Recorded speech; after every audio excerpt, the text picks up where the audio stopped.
Let's face it, squeezing yourself into a black rubber suit in the blistering tropical sun is not anyone's idea of a good time. In the Caribbean, most first-time divers are hesitant to wear a suit. The water feels so warm that they cannot imagine becoming chilled during a dive. Yet, water conducts heat away from the body, about 20 times more than air. For example, 25 degrees Celsius may seem balmy, or even hot, but 25 degrees Celsius in water will eventually cool you. Who does not wear a diving suit? Any water cooler than body temperature has the potential to chill you and even induce hypothermia. Diving suits also provide a certain degree of protection for scuba divers from accidental coral scratches or contact with other aquatic life. Remember that while it provides protection, a diving suit does not give you a free license to touch or brush against coral or other organisms. Divers can usually do more injury to aquatic life than aquatic life can inflict upon divers. Diving suits is kind of very important when it comes to scuba diving. There are two famous types of scuba dive suits. Number 1, the wetsuit. And number 2, the Drysuit. We will cover the wetsuit deeply because it's the most common between the beginner. Wetsuits trap a thin layer of water against your body. While you still get wet, your body rapidly heats up the thin layer of water trapped against your body. The water inside your suit rises nearly to body temperature. If the suit fits properly, the warm layer of water does not circulate away from your body. So how does a wetsuit make it possible for your body to heat up the water filling your suit? Wetsuits have slow heat loss due to a thick layer of rubber neoprene filled with tiny air bubbles. The insulating properties of the rubber or bubble combination reduce heat loss from the water in the wetsuit and therefore your body. The thicker and more insulating the wetsuit, the less heat loss you will experience. The better the fit, the less water will circulate out and be replaced by cool water that will need to be reheated by your body. So wetsuit fit and thickness work together to keep you warm underwater. This does not mean you are 100% isolated from the water though. Wetsuits are not perfect. The warm layer of water trapped against your skin still conducts some heat away from your body and it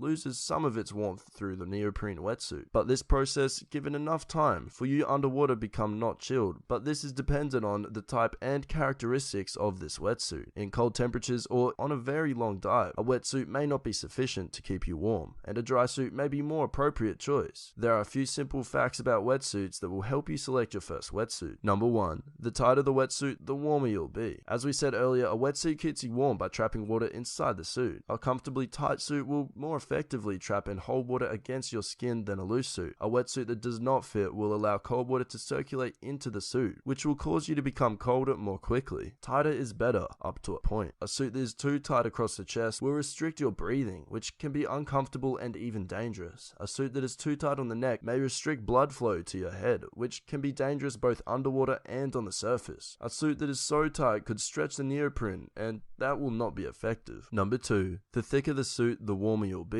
Underwater heat loss is through the neoprene layer of a wetsuit. The thicker the wetsuit, the less heat will be lost, and the warmer you'll be. However, thicker wetsuits tend to restrict movement, so you'll be most comfortable choosing the thinner suit that will keep you warm in the anticipated dive environment. This is a chart that may give you an idea of how the thickness of a wetsuit goes with the water temperature. Number 3, the deeper you dive, the colder you're going to be. The neoprene rubber in wetsuits is lightweight and flexible because it is manufactured with millions of tiny air bubbles sealed inside the rubber material. Because these air bubbles are completely sealed, the air inside them will expand and compress. According to Boyle's law, the deeper you descend, the more air bubbles compress and the thinner the wetsuit becomes. Because a thinner wetsuit is less insulating, the deeper you go, the colder you can expect to be. You may want to choose thicker wetsuits for deeper dives. Number 4, the longer the dive, the colder you'll be. While wetsuits do help to slow heat loss underwater, your body still gradually loses heat over long periods of time. After long dives, you may feel chilled from the slow heat loss. Select a thicker suit for longer dives. Number 5, natural insulation. While your natural insulation is not a characteristic of the wetsuit itself, your body fat will affect how rapidly you chill underwater. Very fit divers with a very low body fat percentage will get colder more quickly than divers with a normal percentage of body fat. Divers who have very little body fat may want to consider choosing a thicker suit than average divers, diving in a similar dive environment.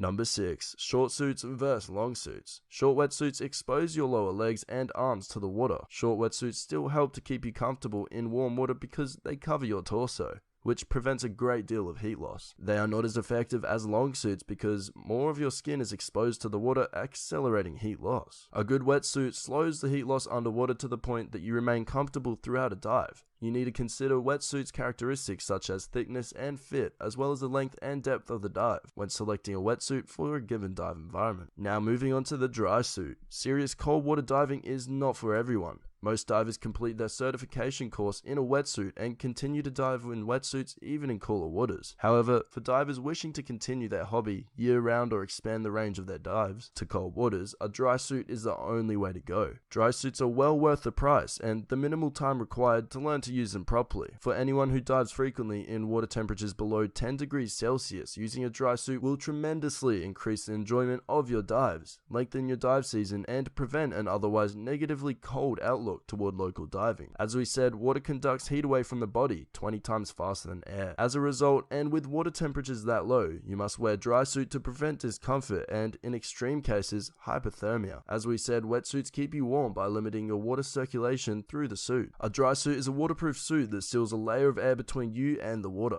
A combination of watertight zippers and neck wrist seals make dry suits relatively easy to take on and off. Because air conducts heat away from your body more slower than water, when you stay dry underwater, you will not lose body heat as quickly as if you were in a wetsuit. Air, however, is not particularly insulating on its own, so most dry suit divers add insulating undergarments to keep them warm in cooler waters. We will cover that in a minute. The first time you dive in a properly fitted dry suit, you'll be surprised at how comfortable you feel floating through the water in a lovely cushion of air. However, the fact that the diver is surrounded by air brings up additional considerations for dry suit users that wetsuit divers do not have to worry about. It's important to monitor and adjust the volume of air inside a dry suit during your dive. Just like the air in your body spaces and BCD, the air in your dry suit is compressible. As you descend, the air in your suit will compress, and you'll end up shrink wrapped if you don't offset the compression during the ascent.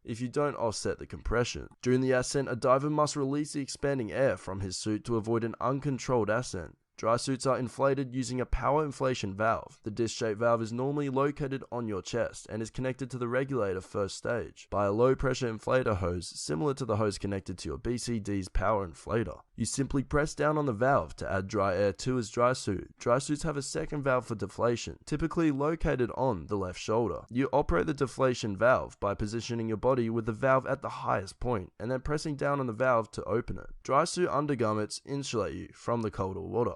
Unlike a neoprene wetsuit which compresses as you descend, dry suit undergarments provide consistent warmth as they do not compress. This is a huge benefit on cold or deep dives as you have the same level of insulation regardless of your depth. Choosing an appropriate undergarment for your dive is key and will depend on the temperature of the water. Many dry suit divers own multiple undergarments for different environments. These range from thin, moisture-wicking base layers to full body suits of fleece, down, or synthetic materials. Some undergarments are quite thick, so keep this in mind when sizing your suit. Note that dry suits can be used with dry gloves, under which you have the option to wear insulating wool gloves to keep your hands warm and dry. It's a good idea to take your dry suit orientation course. Doing so will get you comfortable in the suit faster than if you try to learn on your own. Once you learn how to use a dry suit properly, the number of dive sites you can visit and the diversity of experiences you can have underwater will increase. There is a huge difference between diving in cold water and being cold on a dive. With proper thermal protection and techniques, you should never be too cold underwater. So, wetsuits are simple and cheap in normal weather conditions. Not like Alaska. It will do fine in your beginner course. For dry suits, basically, it's your only choice in below zero weather conditions. Plus, in deeper and longer dives, you need to think about a dry suit. Additional to that, you will not get colder the deeper you go, unlike wetsuits. Cons: for wetsuits, it puts a limitation on your time and depth underwater. For dry suits, it's easy to damage and quite expensive in comparison to wetsuits.